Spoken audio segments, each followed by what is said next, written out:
specifically today, we want to talk about climate change by the number. So I'm sorry about that, but there comes a time where you're just going to have to bite the bullet and talk about the the, the science and the numbers, okay?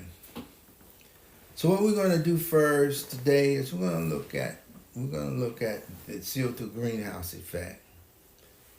And then I'm going to show you an opposing theory, the heat transfer process from Earth to space. We're going to look at that. That's going to be key. And in that, we're going to find that there's something that limits the heat transfer from Earth to space. It's called the rate determining step, is what we're going to call that. We're going to identify that rate determining step.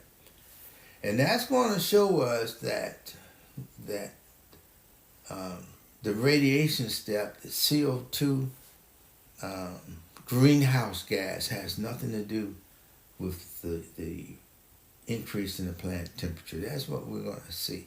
And with that, then we're going to draw a whole new set of conclusions about what we should be working on, well, path forward with regard to dealing with this crisis that we're facing with our climate, okay? CO2 greenhouse effect. Here's how it works. Here's the Earth. Right here, here's the Earth. Here's the bubble of air around the Earth. In it, it's got CO2. And CO2 is a greenhouse gas. And what it does, it doesn't let heat back out of the atmosphere. So we have heat coming into the Earth, being absorbed into the Earth's surface by UV waves. And then when the Earth gets ready to put that heat back out into space, some of it is blocked because there's CO2 gas in the atmosphere that won't let as much heat out as you have coming in. So when the amount of heat in is greater than the amount of heat out, then what happens to the planet temperature? It has to rise, right? More energy in than you're taking out, the planet temperature goes up, okay? That's the CO2 greenhouse effect in a nutshell. You're going to hear me talk about inside the Earth's bubble. And when you do, I'm talking about this thin layer of air around the planet that makes up our atmosphere. So you're going to hear me say inside the bubble. That's what I'm talking about. Inside the bubble, we are combusting fossil fuels. We're burning fossil fuels. We're using up oxygen to do it. You put these three things together, a fuel, oxygen, a spark, and boom, you release a lot of heat as this reaction goes downhill. It's exothermic. You produce a lot of heat from fossil fuels. That's why we burn fossil fuels. We don't burn fossil fuels to generate CO2. We don't burn fossil fuels to generate water. We burn fossil fuels to generate the heat. And from this heat, we can do things like make steam and turn turbines to generate electricity. We can warm our houses. We can do a lot of things with this, okay? Side note, important to note, is that we're burning fossil fuels here, massive amounts. And what we're doing here with fossil fuels, we are depleting the oxygen concentration in the atmosphere 15 times faster than all of the humans on the planet breathe. And that's what we're doing when we burn fossil fuels. We're consuming our oxygen in order to get this energy out right here, okay?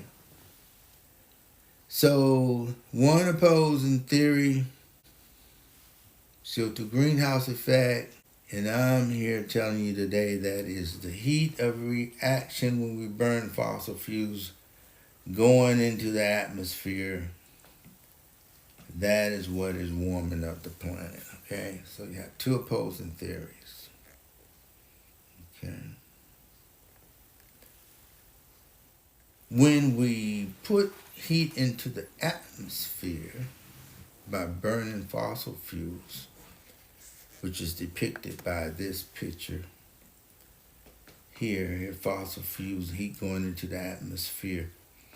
Um, the CO2 greenhouse effect assumes that radiation transfer of heat out of the planet into outer space. It is assuming that this is the rate determining step, the rate of radiation, because you can put CO2 in the atmosphere here and it slows down the transfer of heat into outer space. And when you do that, more heat coming in than going out, the planet temperature rises. So with the CO2 greenhouse effect, it assumes that the radiation step is the rate determining step, okay, with regard to moving heat from inside our atmosphere to outer space here. But that's not how the system works. There are a couple in between steps here, okay? It doesn't work like this. It actually works like this. The heat from the atmosphere must be absorbed into the Earth's surface by conduction before it can then be radiated out to space, okay? That's the actual process. And the processes that I just showed you, the radiation step, the absorption into the planet surface step, and the convection step, here are the equations that govern each one of those steps. So the radiation step, where the heat is then radiated out of the dark body into the depths of space, is governed by the Stefan-Boltzmann equation.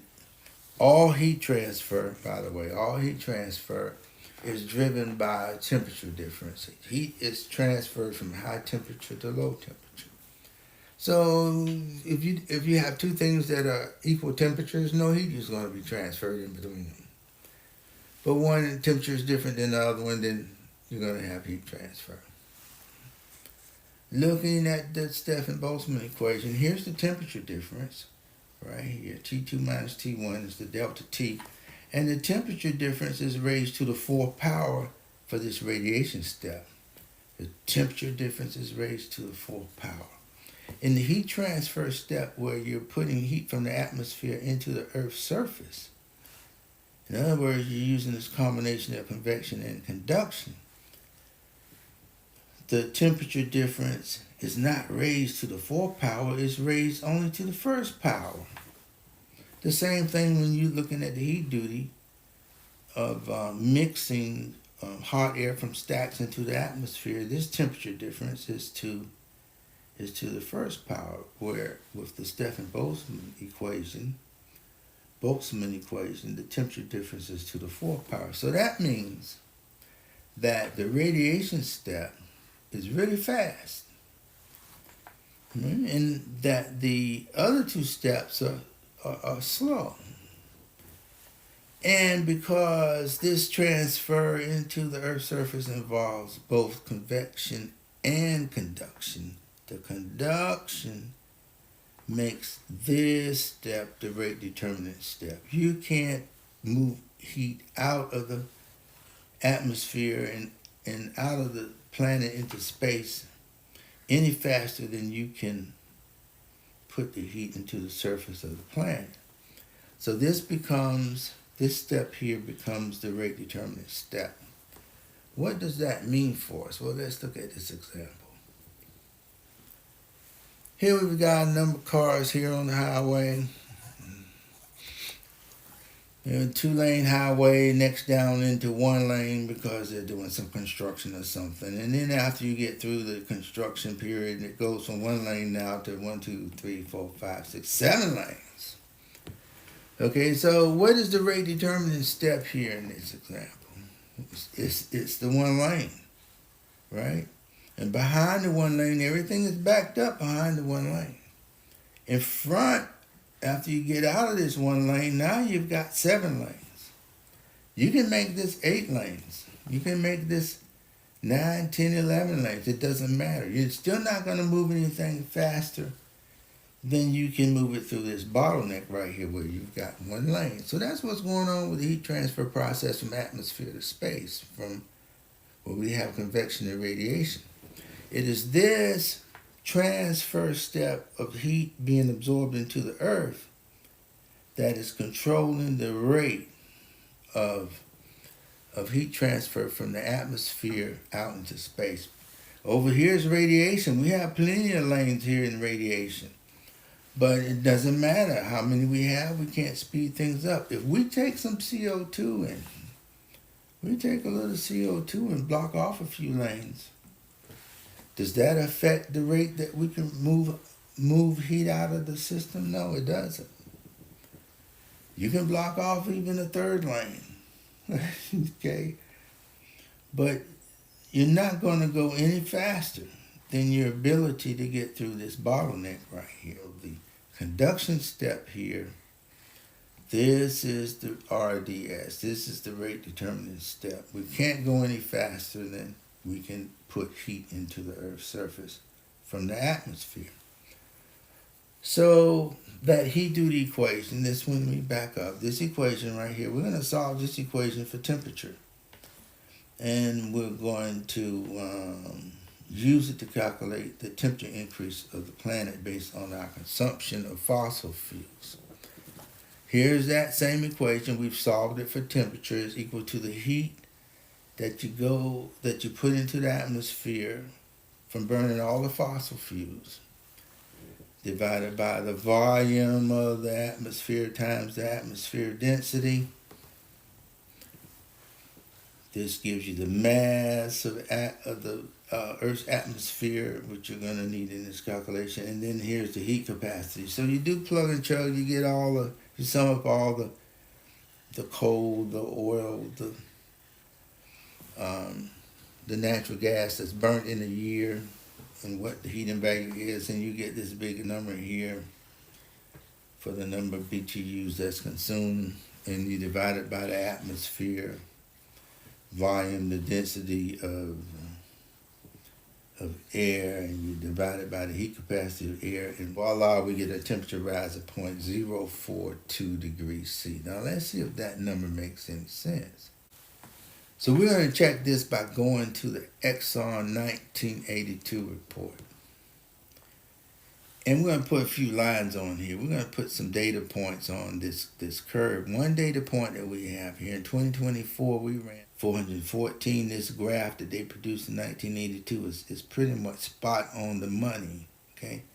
And so you come over here and you see that you have a temperature planet increase of 1.1 degree centigrade. Okay? So we're going to calculate now how many years does it take us to get from 1.1 degrees centigrade rise to 2 degrees, which is the 2015 Paris Climate Accord limit of 2 degrees C. How long is it going to take us to get from 1.1 degrees C to 2.0 degrees C? That's what we're going to calculate now using our number that we generated based off of fossil fuel consumption. So here's the difference in temperature to go from 1.1 degrees C up to 2. Then we take this difference, we divide it by this number we popped out from calculating the temperature rise based off of fossil fuel. And we come up with 21.4 years for us to get the 2.0 temperature rise. A 2 degrees C temperature rise will occur in 21 years from the year 2024. So that puts this hitting of the 2 degree limit at the year 2045. Well, Exxon in the Paris number says we'll hit 2.0 temperature rise in the year 2050. So I come up with the year 2045. They come up, Exxon came up in 1982 looking forward. They came up with hitting 2 degrees in the year 2050. 50. Why the difference? Well, I believe the difference is because fossil fuel production increased in the year 2000. This is the data for the United States. Globally, it also shows an increase. It's not as dramatic. So because fossil fuel consumption went up, that would mean the uh, planet temperature would go up faster. So you would expect the reaching of the 2 degrees C to be less than what was predicted originally in 1982 because the fossil fuel production rate has gone up.